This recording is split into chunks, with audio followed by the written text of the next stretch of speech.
there, this is Rick Caselge from Fitness and Rehab Newsletter, the newsletter dedicated to exercise and injuries. I'm responding to another email that I got from Dallas. He says, my client experiences sharp pain in his lower back with squatting, rows, and deadlifts. So I'll give you some ideas of exercise progressions that you can give your client if they're having difficulties with these different squatting exercises. Starting off with a little bit of background. If you look at research done by Walke in 1999 in Spine, in the Journal of Spine, the intradisc pressure, let's say for someone that's purely standing, is 100. If someone is bent over, like they would be in a bent over row, parts of the phases of a deadlift or a squat, they would have 200 as the disc pressure in their back.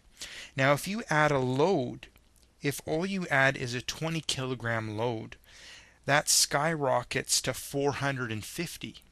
So if the back doesn't have the strength and endurance, and if the muscles aren't tight and inhibiting the muscles doing the work, all that load ends up going through the back.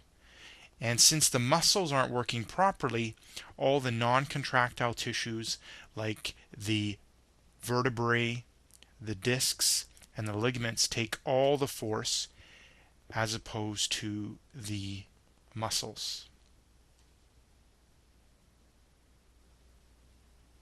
So looking at the key things that you need to do if you're training someone that has low back pain when they go from standing into a squatting position is to train and strengthen them in that squat position. So they might be fine standing, but you need to get them in that squat position, get them working on activating their core and having all those core muscles activate properly and have the endurance to handle the set rep ratio that you're getting them to go through. You would do this with zero weight, like I am in this picture, where I'm just pretty much pulling up a very light bar and working on activating the core, and the rest of the technique in my body is in a squatting position. So then I would move from training them on activating their core in that squatting movement. So pretty much that forward trunk flexion about 45 degrees. Just activating the core, going through the movement with a light dowel. Then I would start moving them into a rowing movement.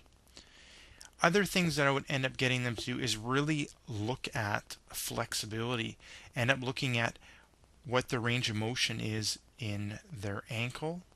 Also look at what their range of motion is in their hip to see if any of those muscles around those joints are inhibiting those core muscles.